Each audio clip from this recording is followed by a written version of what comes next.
Be smart, dummy, dummy, be smart. He said that fool, you weren't cool. He took a book to your school.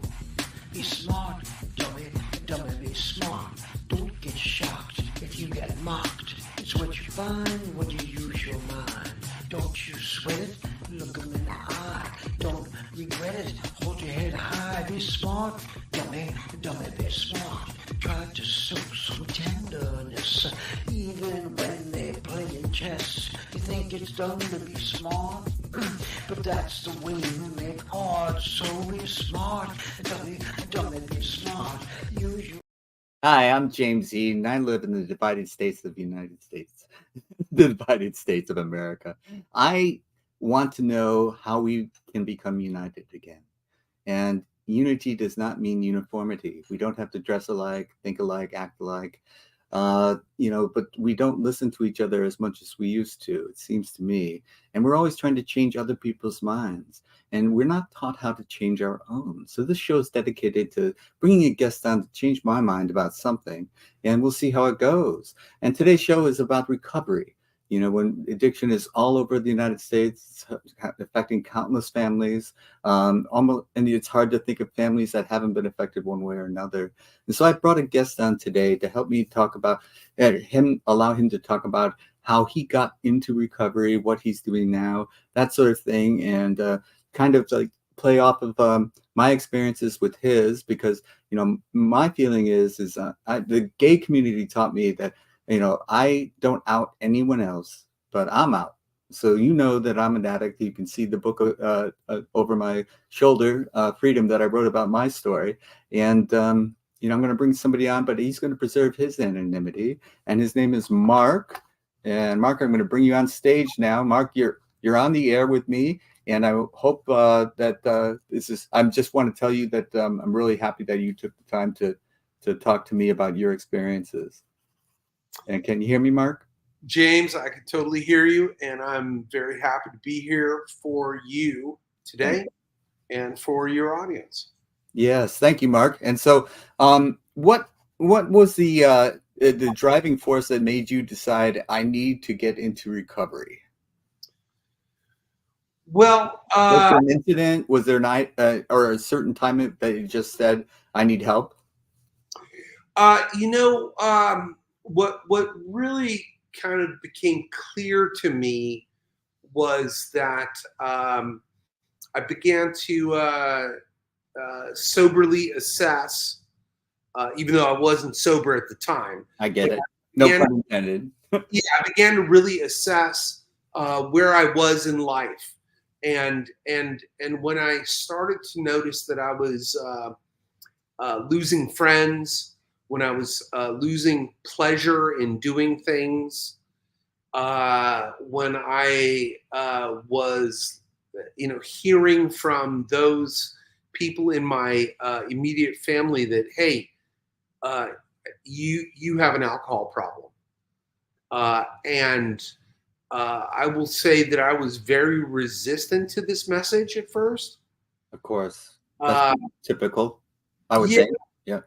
And I will say that part of the reason why I was really resistant to this message was I grew up in a very alcoholic household. I see. And it is the case that, like, for instance, I remember my wife telling me, because at the time my children weren't really old enough to really articulate it, but my wife was the one telling me that she felt I had an alcohol problem. And I remember, and it must have been like a year or two where I would laugh it off, partially just because it's like, oh, lady, you don't know what alcoholism is. Right. I'm not as bad as this guy, or that my. Yeah, alcoholism is being yelled at and screamed at, and having the ever-present threat of violence. And I remember and the thing is, I was not guilty of any of those, which is the good news. Right. And actually, I did remember like looking at. I took those like Minnesota, questionnaires, the Right. assessments, self-evaluations. It's not the Minnesota multiphasics personality, but it's one of those. Right. I'm familiar with the type of thing you're talking about. Right. Yeah. And I remember it asking certain questions, and it would ask like, "Have you ever missed a day of work?" And I was like, "No, never." Have you ever been arrested? Never. So I was actually, by looking at that criterion, I was assessing myself and concluding, no, you're not an alcoholic. You don't have drug issues. Whereas now, as I look back, I think that maybe those questions allowed me to not look at other aspects of my life where I probably should have checked yes. Those are like the real obvious ones. Right. And I didn't qualify on those like major categories, like being arrested, DUIs, that sort of thing. And for the record, I did. Since then, I have missed work and I have been arrested. So I was able to check those on my way to seeking recovery. Yeah, it's interesting that you bring that up because, I haven't done that. And we always say when someone says that, you haven't done that yet, because, those are the consequences that follow, but they don't necessarily have to occur before you can identify as an alcoholic or an addict of some sort. But it's very difficult if you don't check those boxes. How are you going to believe someone else telling you have a problem? And I can totally get in one that we don't want to hear it, for one. So there is a natural resistance to being told that. And two, you're not checking the boxes.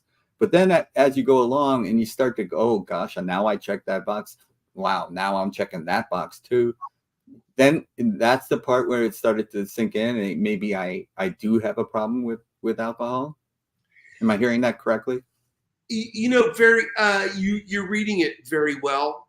And keep in mind, before I got my DUI, I was already had accepted the fact that I was an alcoholic. Okay. But it was really looking at the fact that,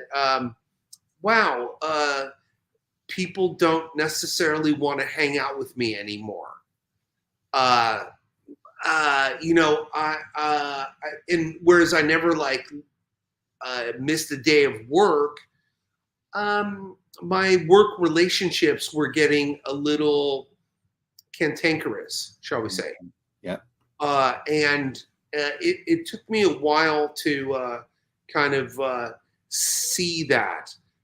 And in my own mind's eye, like I said earlier, I set up my own kind of criterion. Like I don't beat my kids. Right. So I don't threaten them. I don't threaten I'm not, because in my own personal life, my mother, and that's who we're really who is my main alcoholic in my life. She was, my household was very violent there for a while, and she sobered up. To be clear, and I was grateful she did, but it doesn't change the experience that you had. I was trying to see alcoholism through the eyes of a 12-year-old who is getting up in the middle of the night and arguing and trying to reason with a violent drunk who, and it wasn't always violent, but you know, when there's that kind of argument, there's always the threat is always there. Right. So there was, and I never like, you know, like when I was drinking, and my here in my house, for instance, in this living room, which you see the poster right there. Right. You know, like when I was here, if I was to, you know, I might like, you know, like go to sleep. You know, and I was thinking like, this is not a problem. Yeah, you're not harming anyone else, Yeah, right? I'm literally, I mean, I wasn't like nurturing my children the way I should have. Right. Wasn't attending to the relationship with my wife the way I should have. Right. I wasn't putting energy into my neighbors in my community or friendships the way I should have. And they slowly began to kind of dissipate away. So you're talking to me, it sounds like you're talking about you may have been in denial, and then gradually your denial got chipped away, and then you accepted the fact that you have an alcohol problem. But what gets you to the point where I need help? I'm not clear yet on that. Help me understand that. Yeah. Well, and very, very correct. I was in a massive amount of denial, which oddly enough, I think I kind of inherited from my mother, who got a double dose from her father, my grandfather. You know, I mean, it's strange how coping skills or coping mechanisms can be handed down. If they are, that's how it definitely worked. And I definitely was in some denial, but at a certain point, you know, I did assess the reality of, wow, I really have kind of like painted myself into a corner where I'm just this kind of alone, isolated kind of type. Gotcha. Right.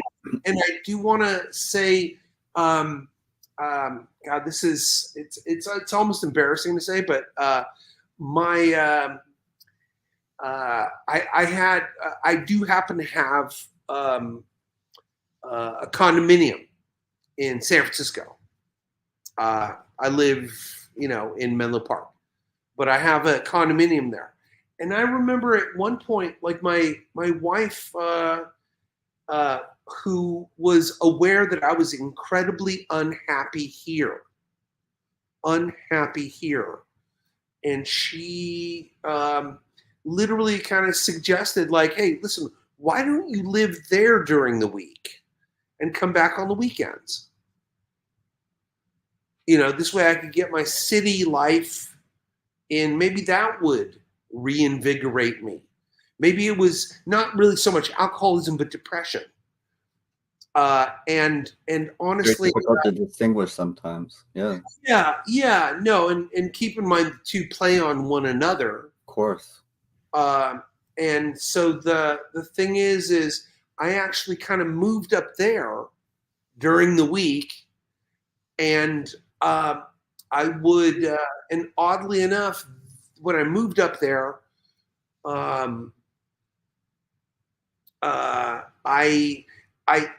in addition to drinking alcohol, I started doing a lot of drugs, which were very readily available to me because of the proximity of my condo to where the drugs were.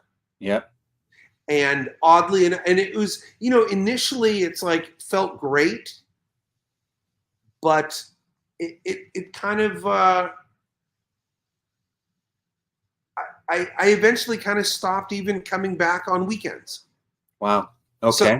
So this little notion of like a pied à terre, you know, you have like a city place and a country place. Well, it just kind of became like, I was just kind of there. And, you know, and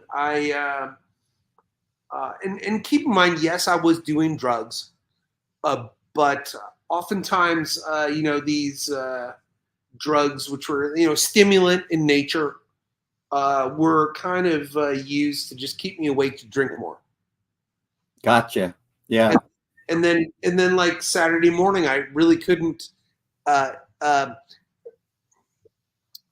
drive down. I couldn't drive back down.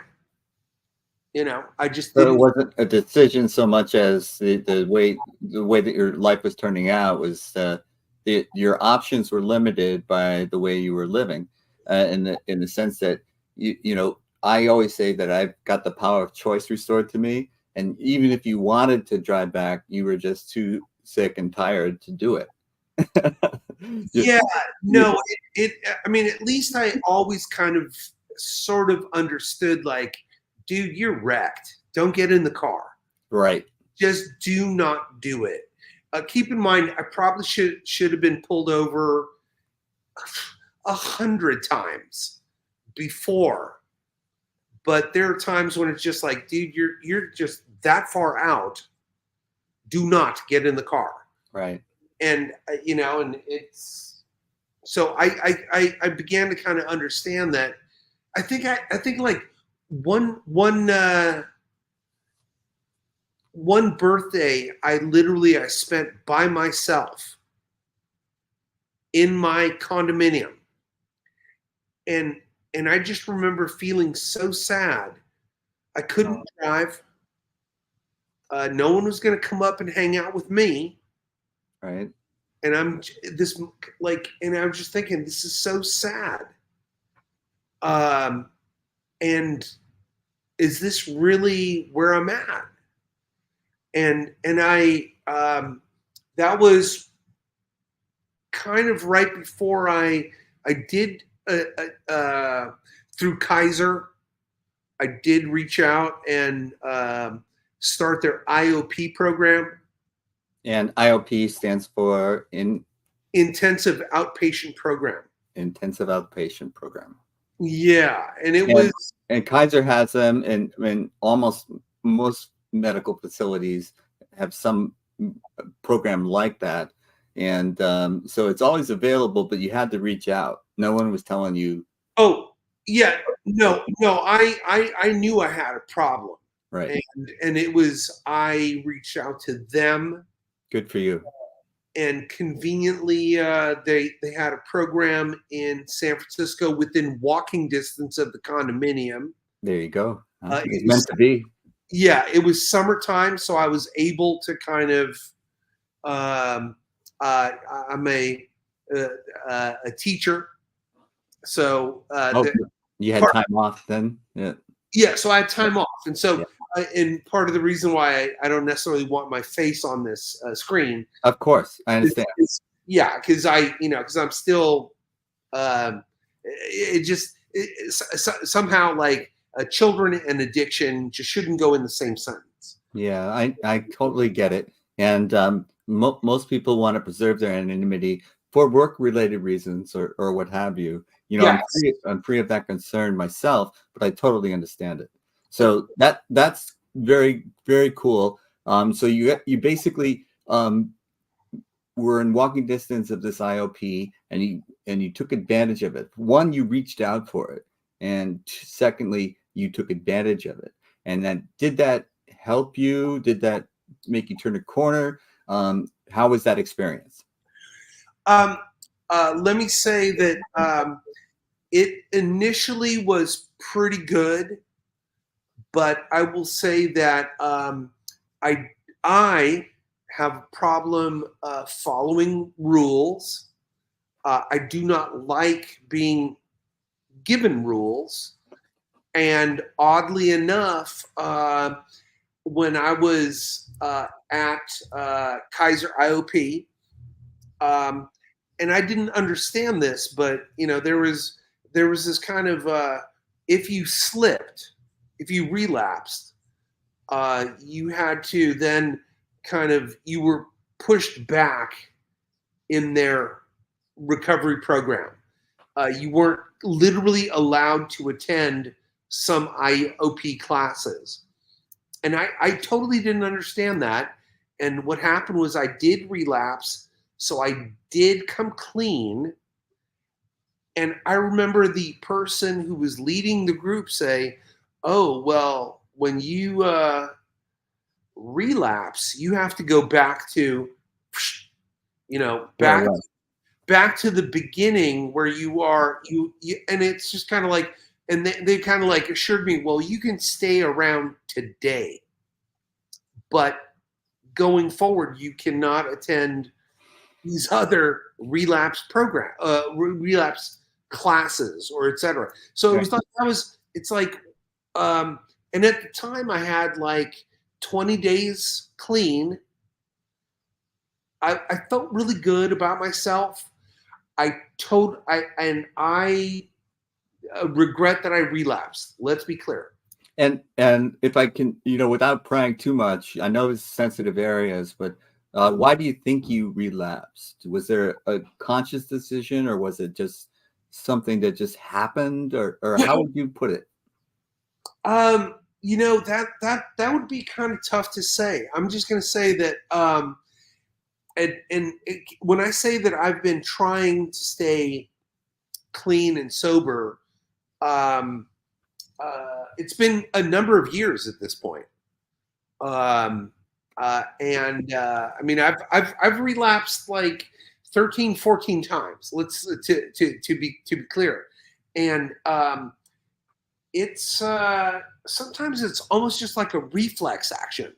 I don't know how to put it, but Did you find yourself in the wrong environment, or did you put yourself in the environment that was wrong for you? I was okay. Here's the deal: is I was the first time that we're talking about right now, the Kaiser experience Right. at I remember I was walking home, and literally there's a place where I could either turn left, go to the condo, or I could go straight ahead to where my drug dealer is. Right. And I was just feeling really good. Wow. And yeah. I just kind of thought, geez, what, and I, What more could it do? I feel so good. Yeah, I don't know. It's like, well, it's like this. It's like, I feel good. I want to feel better. Gotcha. You know what's going to feel better? Surprise. It's going to be, and I'm going to just say it like it is, crack. Okay? So it was going to feel better. It just was going to feel better. I feel good, but I know I can feel better. Yeah, exactly. I totally relate to that. And, unfortunately for me, I kind of like, I kind of did it as, it was almost like a one-off. And I kind of thought I was going back to rehab in the morning. I went to rehab, IOP in the morning. I literally walked in, I announced, I came clean. And I heard that message of like, no, you're going right back to the very beginning. So now you feel like a failure? I'm putting words in your mouth, but that's how I would feel. To say it was one, I felt like a failure, but it was partially also the way that it was delivered to me by the bureaucrat. And that's unfair to the counselor. But it's kind of like, this rule dictates that you go back to the beginning, and this apparently this wasn't very clear to me, because I kind of thought, okay, well, wait, I come clean, I'm honest, I continue on my path. Right. But it's and this is one of my problems with AA.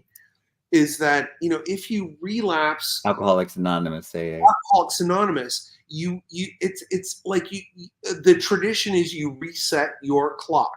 You go back to the beginning. It's not like, in the past 5 years, the percentage of days you've been clean, is, whatever, 95%. What it is, oh, no, you go back to day one. And it's this kind of this, it's kind of rigidity of thinking, which sometimes I balk at. It's understandable. And, I would say that, all those days of sobriety, they count. Whether or not they reset the clock on you, I think that those days of sobriety still help you going forward. And the resetting of the counter or whatever the rule is, that I don't know how to say this, it doesn't really tell the story, the whole story, because all those days that you put in, they were meaningful too. See, yeah, and it's like it's a very the exercise of resetting the clock. It's almost it dismisses everything that you have done up to that point, and it's for the. I felt it was very self-defeating. It kind of seemed a little kind of cruel, frankly. It just kind of like, what the fuck? Seriously? Yeah. This is, and keep in mind, not everybody in AA feels that, but because some people. But you did, and it's valid to feel that way because you felt that way. Yeah, we had, I had in my home group, the woman who is the secretary, we had two secretaries, a male and a female. And the woman who was the secretary, she slipped, she came clean, and she asked, "Are you okay with me continuing as secretary?" She wanted to ask everybody in the group. And I was happy with my home group that everybody said yes. And part of the logic was, and it's an AA group, let's be clear. Right. But the logic that was used was, if you consider the number of days you were sober over the past 2 years, you can consider yourself 99.99% recovered. Just that, and she was very earnest. She was honest, and I will say I was proud to be part of that group at that time. I'm still part of that group. But it's not like every group or every person in AA looks at it that way. Right. You're describing what I think of as a group conscience, and your group's conscience said, "Yeah, please continue on. We value you," and that was the message your group sent. Absolutely. Yeah. No. And she was asking for that, and we, because she was in a position of leadership and of authority.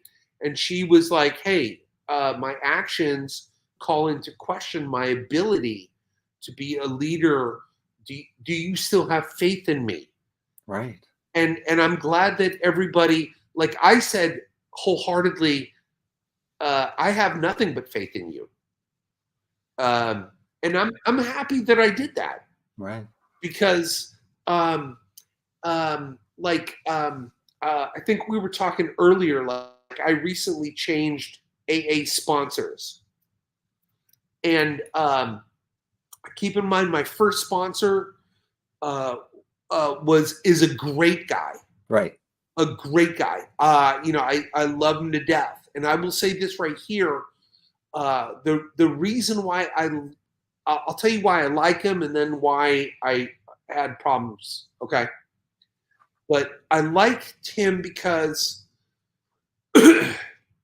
I think he saw very early on in my recovery process that I had issues with people being in charge of me. or with authority. I have problems with authority Yeah, figures. yeah. I really do. The only one. Yeah. And oh, by the way, I forgot to ask right here is I don't know, is it permissible to swear on this show? You probably I would prefer not but it's like if you got to do it, do it. No, because here's the thing is I oftentimes and keep in mind, I'm sure your audience has already figured out that I have a case of ADD. Okay, but the thing is right here is my original sponsor could see early on that I have a problem with authority. And because, my first reaction is, you try to tell me to do something. My first reaction is usually like, no, I'm just going to say no. Right. So he understood that. And he didn't make a lot of demands on me. He was always there for me, encouraged me. And I will say this right here, whenever I relapsed or something like that, he was just very clear, like, hey, let's, no big deal, let's get back on the horse. And we would start by reading, the big book from page 1 again, so and he's very patient, but that's just the way he was taught. And right. That's how he did it. Right. And I will say, because like some sponsors and sponsees, because during AA shares, and I've been to many an AA meeting at this point, I'm sure you've been to many, sometimes people talk about the sponsor-sponsee relationship. Right. And sometimes I swear, and I'm just going to just say it the way I hear it, is like sometimes people, they get up there and they're proud of like, I was told what to do. I did what I had to do. I followed what this person did and blah, blah, blah. And I got it. And I read the book and then I blah, blah, blah. And I called my sponsor every day and I called 3 alcoholics and I read page 96 for 96 days in a row, whatever. They come up with this kind of stuff. And I'm thinking, that's really not for me. Because I'm not, when I hear that, I think I'm not a Labrador. I'm a human being. It's just, I don't want to be told what to do, essentially. And my first sponsor. I love Labradors, by the way. Huh? You're a fan of Labradors? Yeah. Well, that's great. As long as they do need direction. That's for sure. No, that's great for them. That's great for them. And you could be happy for them that worked for them. But it doesn't. What works for them doesn't necessarily work for you. So you're on a journey to find what works for you. Yes, exactly. And you know what? And I do not begrudge anybody who found sobriety by being a Labrador. Okay, if that's your approach and that works for you, God love you. More power to you. Absolutely. More power to you. You know what? I'm actually happy that it works for you. Yes. What I do know is it doesn't work for me. It just and I'm not saying like what, I'm like a cat or something like that, or a different breed of dog. No, I know what you're saying. It's very true. You're just, you've got to be willing to listen and willing to take suggestions. Yeah. You have to find what resonates internally with you, because that's your truth. And if it doesn't resonate within me, then I'm saying, this isn't going to work, But you also have to give yourself time to let the toxins get out of your system, let your decision making improve a little bit, and the questions that I had when I was first trying to get started, and I had the same kind of reactions to authority.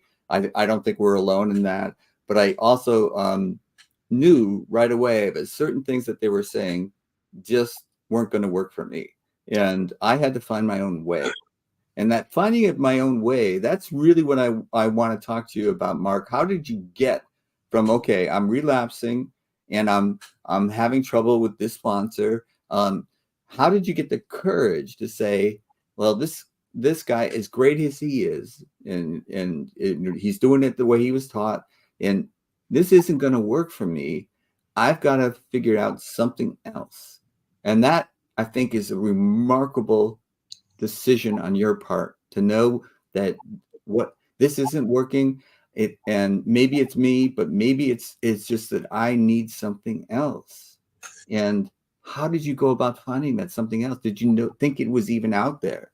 Or did you give into a sense of hopelessness? Oh, if this great guy can't do it for me, I might as well throw my hands up. Because I do hear that some people do that. And it's so sad, because there are other options out there. You know, and I will say this about my first guy, the OG guy, is that when I would bring up, like, I told him I was interested in refuge recovery. Yes, Refuge Recovery is a Buddhist-based recovery program, which I've attended. I'm also very proud to say that I enjoyed it and learned from it. And I think that it's definitely worth exploring. If not found, the Refuge Recovery and Recovery Dharma are both Buddhist-based recovery programs. But, how did you even? I didn't know it existed until somebody told me about it. Actually, I will say this right here is the one benefit of my Kaiser IOP program. Was they because they mandated that you do outside groups, right? And they gave you a full list of like, for instance, shout out to Kaiser. Yeah, no, and it was like, so they there was refuge recovery, there was smart recovery, which is kind of like a cognitive behavioral therapy approach, not a Buddhist approach. Right. There was also an atheist group called Life Ring, which I never attended, although I'm an atheist. I've heard of that. I have not attended either. Yeah, and by the way, the reason, I gotta check that out. I'm going to say that the reason why I don't,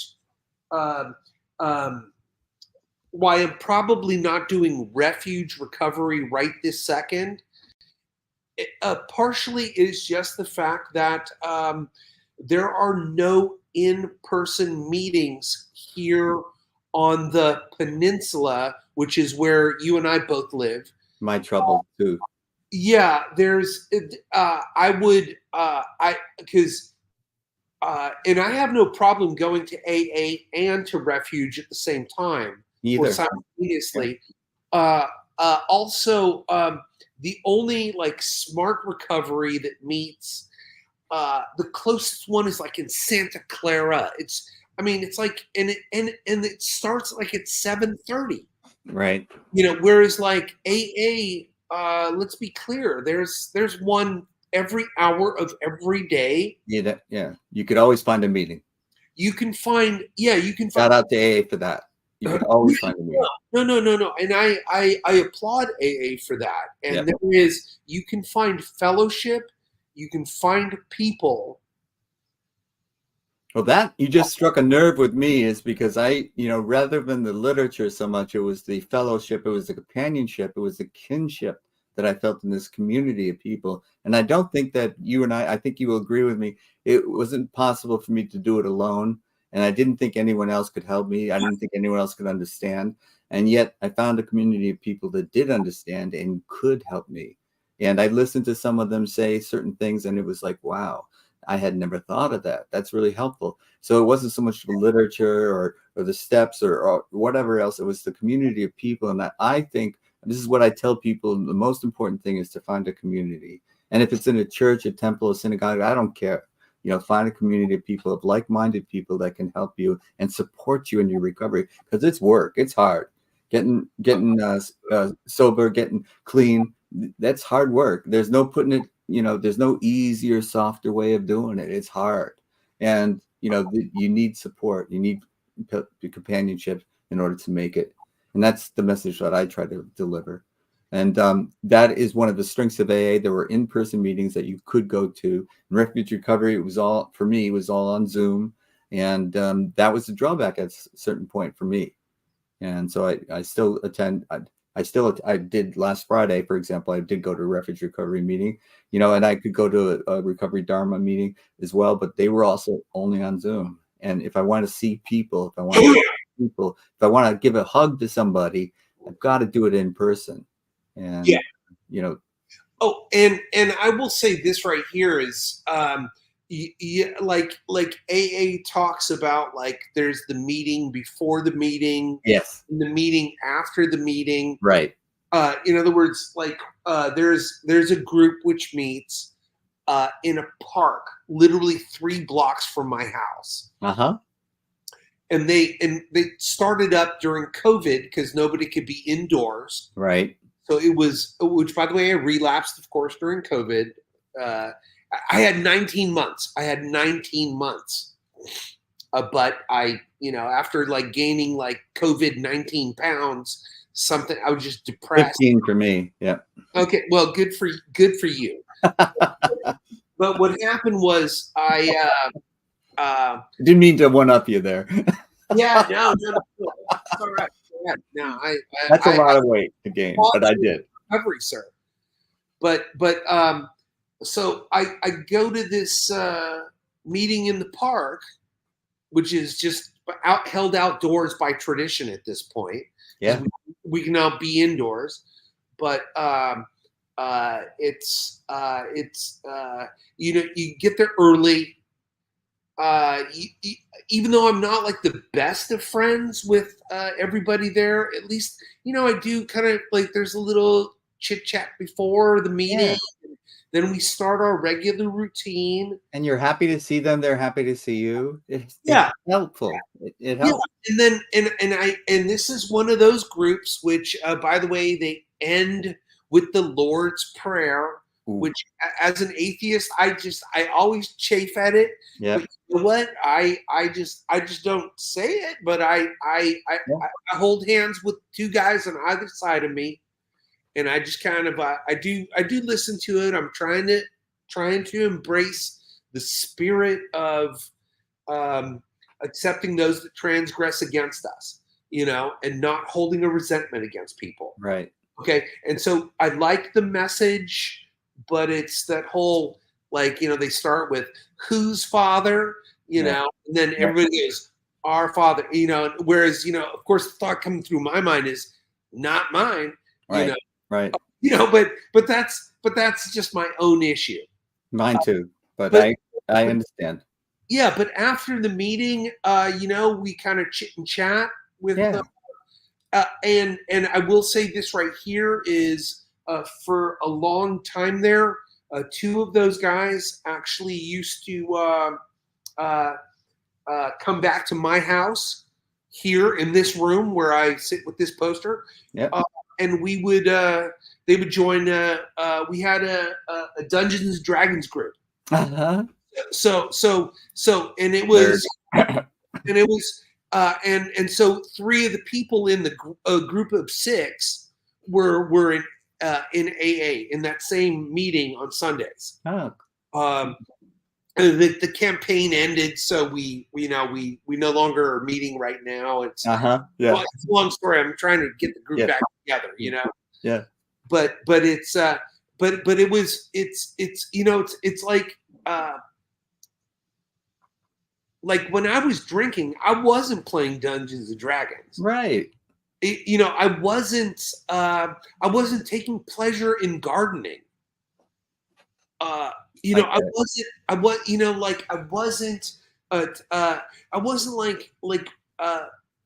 like reading outside. Like I like reading histories and politics. But I wasn't like expanding my mind. I was reading short little articles, which is something that, my attention span, which is short enough already, but I would read keep up on the headlines as opposed to really getting into in-depth thinking, stuff that I really enjoyed. Yeah, sure. I totally get that. So I think in like sobriety, it's one thing I have found is that I am able to not just find community in those AA groups or in, I still go to Kaiser IOP. I also, I do want to say, I really like, I go to Adult Children of Alcoholics. Okay.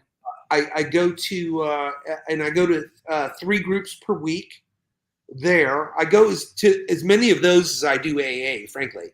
And I wanted to just say that I used to think adult children of alcoholics, well, if my parents weren't alcoholics, I didn't qualify, but it's the adult children of alcoholics and dysfunctional families.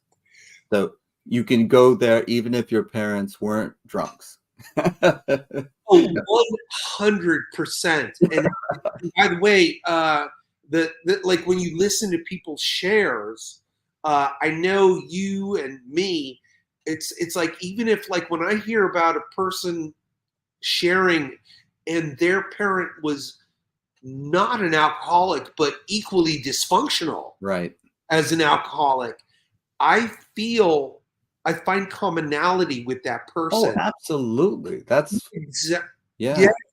Oh no, and I will say this right here is, I want to give also a big shout. First of all, I love ACA. Me too. And because let me just say this right here.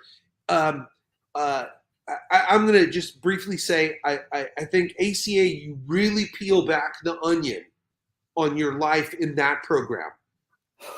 It's kind of eye-opening. It's like, it was for me. I was remarkable. Yeah, I thought the first meeting I attended was remarkable, and the second one, and I've been going since November, so it's still brand new to me in many ways. But I have found the level of discovery has been intense, and I didn't think it was possible after all these years of sobriety and all these meetings that I have gone to, the Refuge, yoga and the 12 steps, recovery Dharma, AA, all of these things. I didn't think that was possible for me anymore, and it was definitely my experience. And I do want to say, like, especially in ACA, like when we're there and we read our initial, like, what is the problem?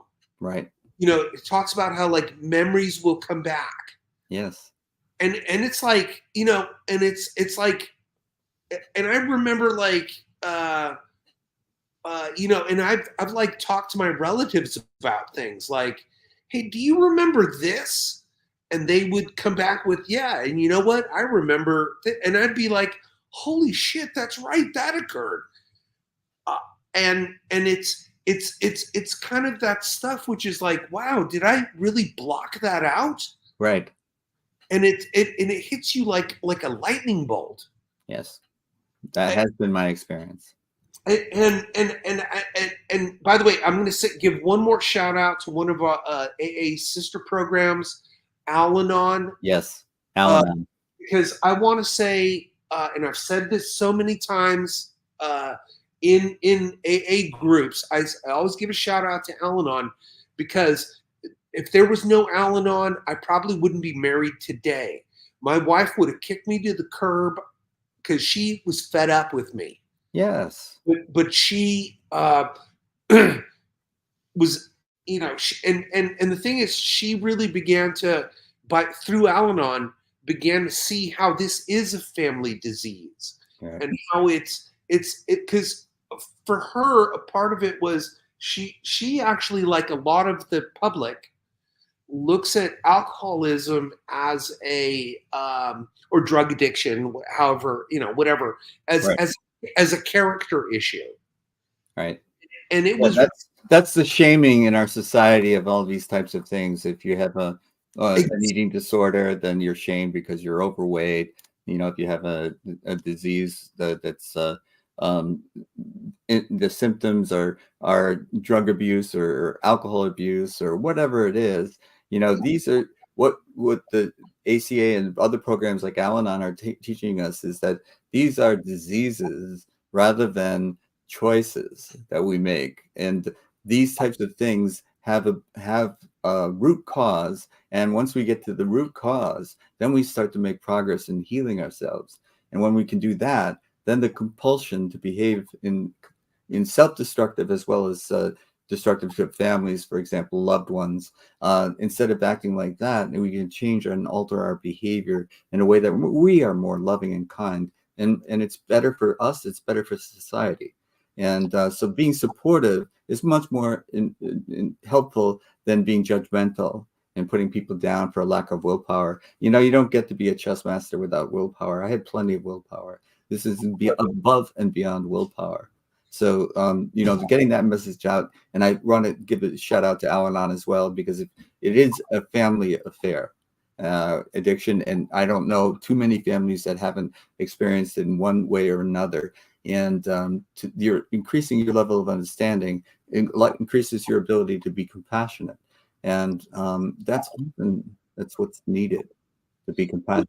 Very much so. No, and I will say this right here is that that shift in my wife from seeing it as like looking at me as like, you're just fucked up and fatally flawed and never will be that person I fell in love with. Right. She sees now that it's like, wow, something has like really happened here. There is inside me that person that she fell in love with. Absolutely. And you can regain that person. And to regain what it is, what the healing is in finding that person. Yes.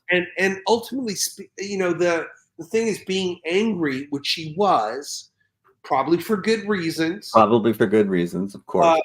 But the anger ultimately it eats away at her as well. It doesn't just, you know, it's like my anger, let's say at my mother, and trust me, there's a lot there. The thing is it's like it's not hurting her, it's hurting Mark.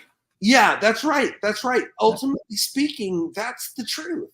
That is the truth. And I have not gotten to the point where I can completely forgive that woman. But I'm gonna say this right here is I actually, oddly enough, am working with a therapist who is, you want to talk about alternative routes to healing. Mm-hmm. Kaiser has, I don't know, begrudgingly or somehow they determined I needed a therapist. Like, and I'm like, dude, I've been asking for this for years. Okay. And so I got this guy, and they sent me a guy who's just a complete angel. I'm just going to say, yeah. And it's like, and this is how out of the box thinking this guy has. Is he used to work at a rehab in the San Francisco for basically Native Americans. Mm-hmm. And he was like, one thing you might want to consider is doing like a sweat lodge. Wow.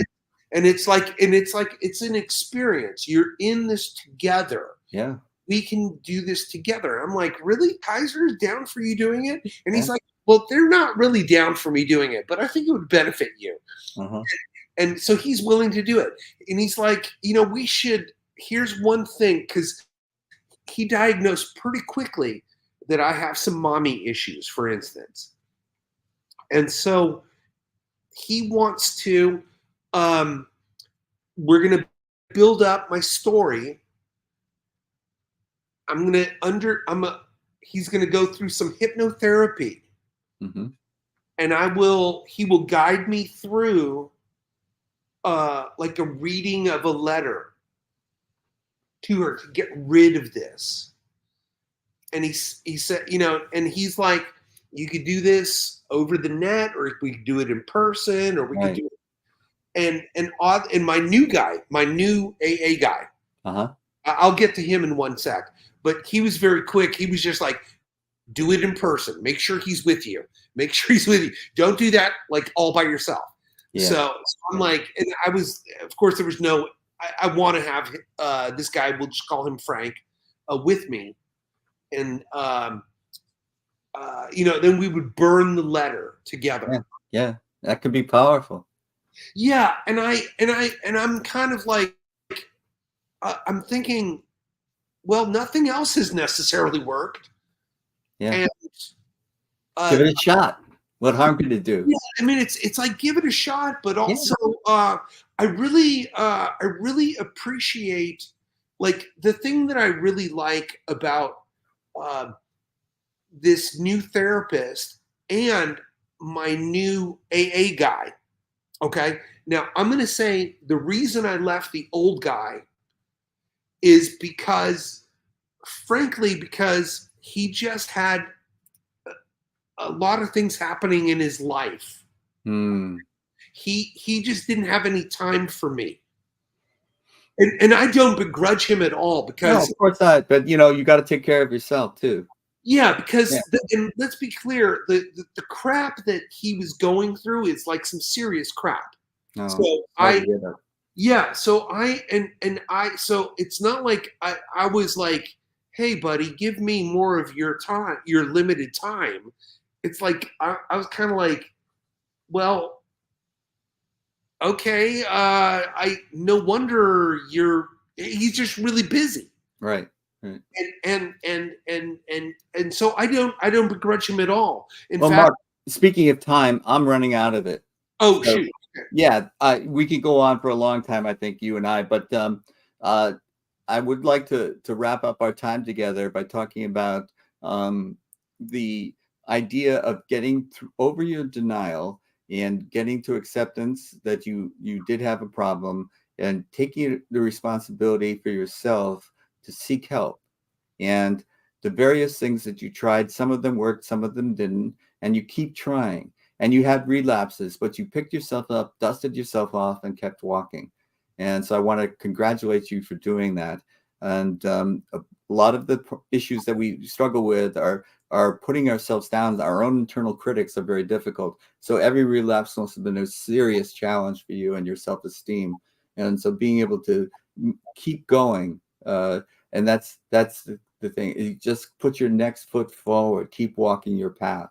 And I think if there's one thing that that I haven't asked you, or that you want to make sure that you say, now's your time to say it before we have to end the program.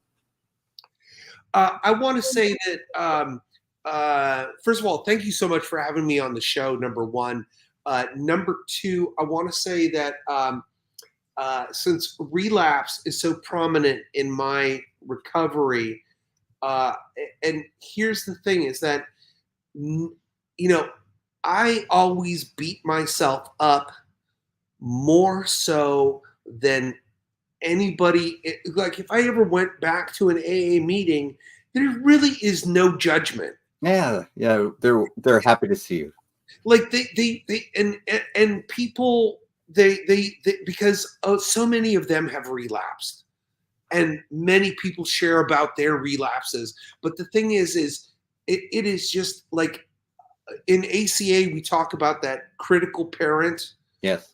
Like you, in other words, that's your internal voice, which is beating yourself up, putting yourself down. Yeah, for me, it's like, man, when I relapse, and let's keep in mind, at this particular point, I've only got it, like 3 months since my last one, and I'm just saying this, right? Don't anybody hold your breath. Just because I don't know. I am dour, but the fact of the matter is this right here: the person I know that beats me up the most is me. And Mark, I'm going to give you a homework assignment, and that's to be compassionate towards yourself. You show compassion to others, show it to yourself, and silence that internal critic. Because that person your wife fell in love with, that person is still there. So I've got to wrap up now, Mark. Thank you so much for joining me. I'm going to take you backstage now and close the show. You did a great job. Thank you again. Bye. Hey, always a pleasure.